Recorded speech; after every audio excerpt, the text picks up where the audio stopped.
रामायण। मैं काल हूं। गुरु वशिष्ठ की पुत्र प्राप्ति की भविष्यवाणी सुनकर महाराज दशरथ बहुत प्रसन्न हुए। ऐसा लगा कि जैसे डूबते को तिनके का सहारा मिल गया। और फिर अयोध्यापति महाराज दशरथ ने गुरु वशिष्ठ से पुत्र प्राप्ति की इस भविष्यवाणी को साकार करने का उपाय पूछा। किंतु ये संभव कैसे होगा गुरुदेव? महाराज, दंडकारण्य की सीमा में स्थित उत्तर कानन में एक महान ऋषि निवास करते हैं। उनका नाम है ऋषि श्रृंग। वे बालपन से ही साधना में लगे हुए हैं। अब उनकी साधना पूर्ण हो चुकी है। उन्होंने यज्ञ की ऐसी विधियों की खोज की है जो असंभव को भी संभव कर सकती हैं। पर क्या वे हमारे लिए पुत्रेष्ठ यज्ञ करेंगे? आपके लिए ही नहीं महाराज, किंतु धर्म और पूरी मानवता के लिए अवश्य ही ये यज्ञ करेंगे। ईश्वर करे आपकी वाणी सच हो गुरुदेव। अयोध्या को उसका उत्तराधिकारी मिल सके। अवश्य महाराज, पर यह वाणी तो तभी सही सिद्ध होगी जब आप महर्षि श्रृंग से मिलने के लिए प्रस्थान करेंगे। सबको देते रहे जो सदा, आज वो झोली पसारे हैं। सबको देते रहे जो सदा, आज वो झोली पसारे हैं। पुत्र पाने की छालिए श्रृंग की कुटिया पधारे हैं। श्रृंग की कुटिया पधारे हैं।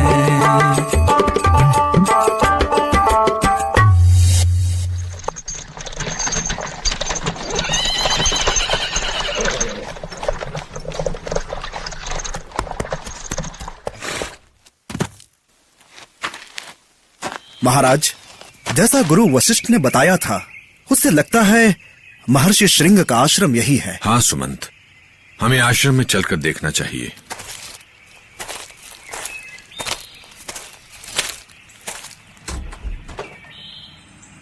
देखे महाराज, बरसों बरस की साधना से कैसा रूप हो गया है ऋषिवर का। शरीर पर चींटियों ने घर बना लिया है। सर के बाल तो जकड़कर सींग जैसे हो गए हैं।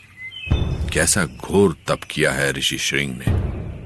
आगे बढ़िए महाराज, आपकी प्रार्थना अवश्य सफल होगी। महर्षि श्रृंग की जय। महर्षि श्रृंग की जय। दूर हो जाओ मेरी दृष्टि से, दूर हो जाओ, वरना मैं श्रृंग तुम सबको अपने श्राप से भस्म कर दूंगा। मेरी साधना भंग करके तुम सबने घोर अन्याय किया है। मैं तुम्हें कभी क्षमा नहीं कर सकता। क्षमा करें महर्षि, मुझे क्षमा करें। मैं याचक के रूप में आपके पास आया हूं। हम किसी की याचना पूरी नहीं करते।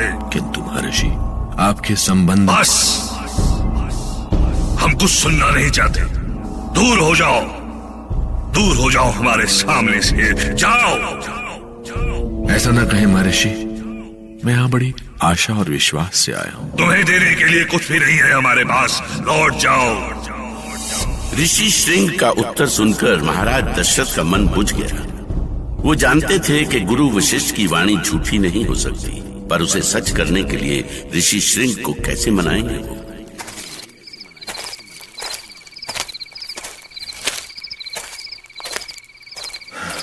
अब क्या करें महामंत्री सुमंत, कैसा दुर्भाग्य है हमारा।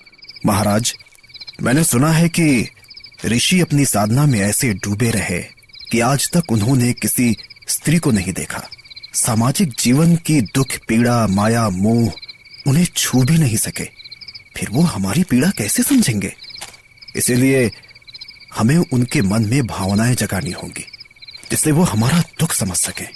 पर ये कैसे होगा सुमंत, कैसे? महामंत्री सुमंत ने सुझाव तब दीनी, नृत्य गान विविध आयोजन महाराज ने कीनी।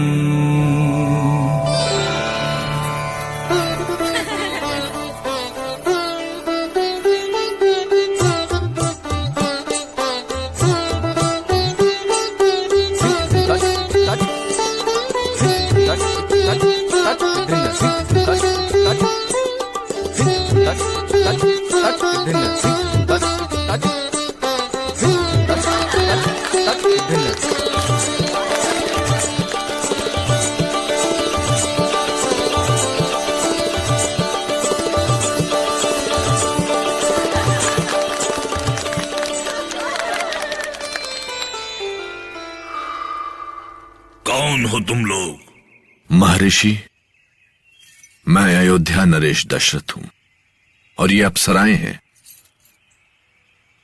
आपको प्रसन्न करने के लिए हमने आयोजन किया है।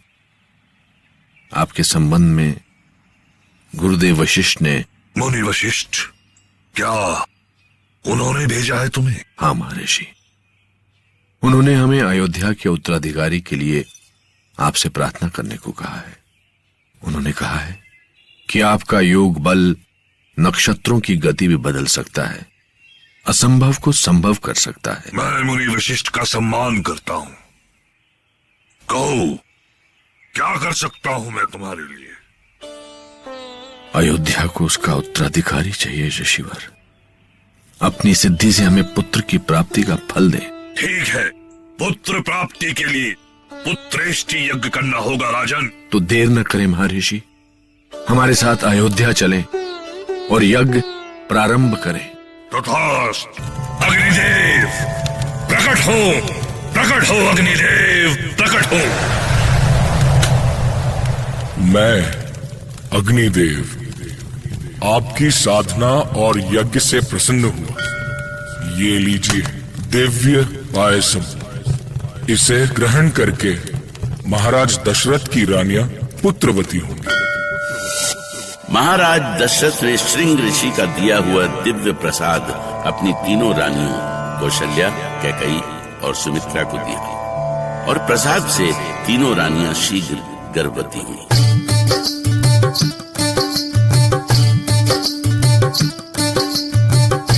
आवो रे आवो मेरे छोटे से लाला, तेरी किलकारी को तर से है बाला। आवो रे आवो मेरे छोटे से लाला, तेरी किलकारी को तर से है बाला। माता बुलावे पिता राह निहारे, कौशलपुरी की गलियां भी पुकारे। ठुमक ठुमक के पग तो बढ़ावो, पैरों की पैजनियां हमको सुनावो।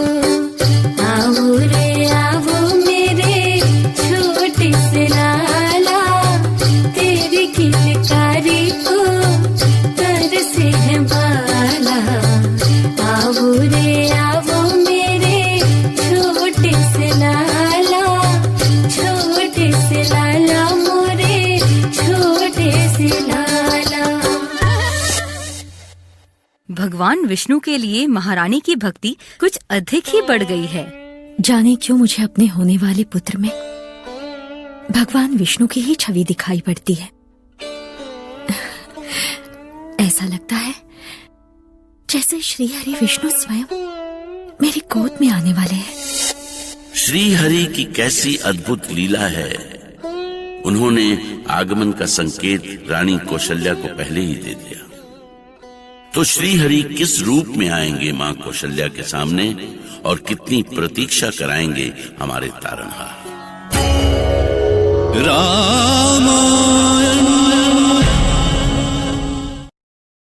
रोज रामायण देखने के लिए सब्सक्राइब करें हमारा चैनल रामायण ज्ञान।